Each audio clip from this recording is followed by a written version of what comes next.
It's the fall of 1929, and a man is getting his shoes shined on the street in New York City. He does this most mornings. It takes about 5 minutes, and he barely notices who's crouched at his feet.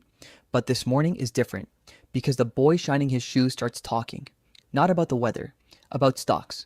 He tells the man which ones to buy, how much they were going to go up, and why he's already put his own savings into them. The man says nothing.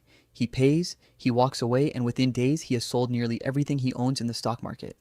His name was Joseph Kennedy Sr., and 3 weeks later, the market he just escaped lost almost half its value. This story gets told as if the boy had a gift, as if he somehow saw the crash coming before anyone else did. He didn't.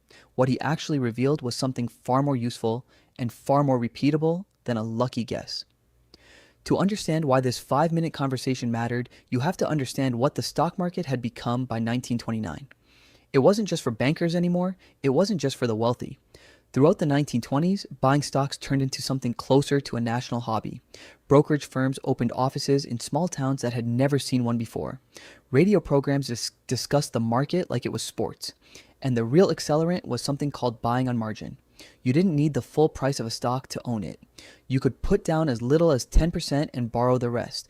$10 could control $100 of stock. If the price went up, you made money on the full 100.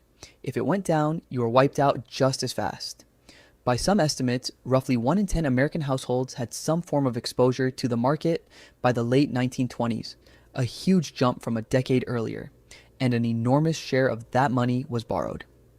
This is where the story starts to widen past one shoeshine boy, because Kennedy wasn't just describing one strange encounter, he was describing a pattern he'd started noticing everywhere. Cab drivers gave him stock tips during rides. Elevator operators talked about their portfolios between floors. Waiters recommended shares while taking his order. Barbers, doormen, delivery boys, people with no access to financial information beyond a newspaper headline and a rumor from a friend were all fully invested. All confident, all certain the market only moved in one direction. Kennedy is widely quoted, though the exact wording has been retold many different ways over the decades, as saying that if the shoeshine boy has a tip, it's time to get out. Whether he said that precise line or not, the reasoning behind it was real, and other financiers of the era described noticing the exact same signal. When speculation trickles all the way down to people with no professional stake in the market, it usually means the market has run out of new buyers. That's the actual mechanism here, and it's worth sitting with for a second. A market doesn't crash simply because prices got too high. A market crashes when it runs out of people left to convince. Every rally needs new money flowing in to keep pushing prices up. In the summer of 1929, essentially everyone who could be persuaded to buy already had. Bankers were in. Brokers were in. Now cab drivers and shoeshine boys were in too, using borrowed money on margin to do it. There was almost nobody left outside the market who hadn't already been pulled inside it. And when the buying stopped, even a small dip could not be absorbed by fresh demand, because there wasn't any left. Economists who study speculative bubbles later gave this pattern a name. They call it the greater fool stage, the point in a rally where people openly admit prices don't make sense anymore, but keep buying anyway because they assume someone even less informed will pay more for it later. The theory works fine, right up until the pool of fools runs dry. And by definition, that pool is largest at the very bottom of the financial knowledge ladder. Once cab drivers, waiters, and shoeshine boys are fully invested, there is, almost by mathematical necessity, no deeper layer of buyers left to tap. On October 24th, 1929, that dip started. Panic selling hit the New York Stock Exchange, and a group of major bankers pooled resources to buy shares and stabilize prices, a move that briefly worked. It didn't last.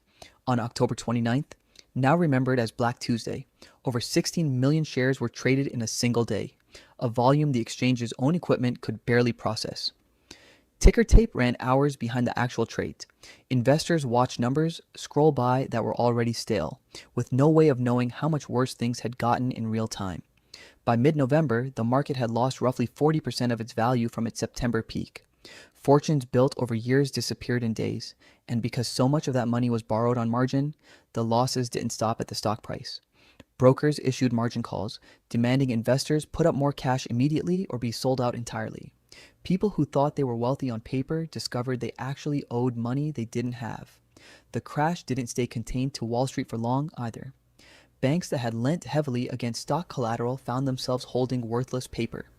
Depositors, afraid their local bank might collapse, rushed to withdraw their savings all at once, which is precisely the kind of panic that can turn a shaky bank into a failed one within days. Over the next 4 years, thousands of banks across the country closed their doors, and ordinary families who had never touched a single share of stock still lost their life savings simply because their bank had.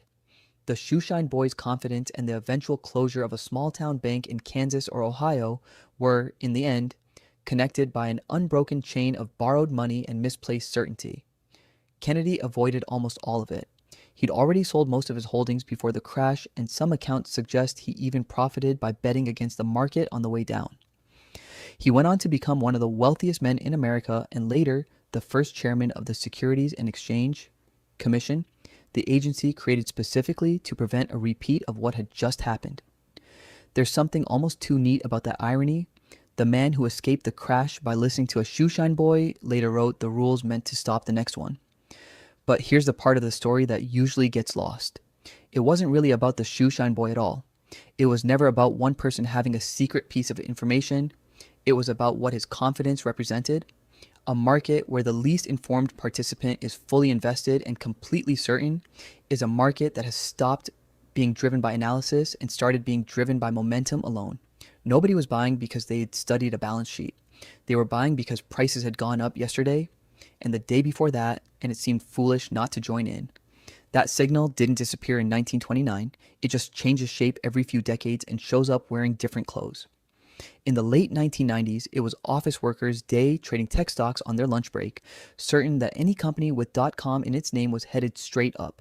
In 2007, it was people with no income and no documentation being approved for mortgages on homes they had no way of affording, because housing prices had only ever gone up in living memory.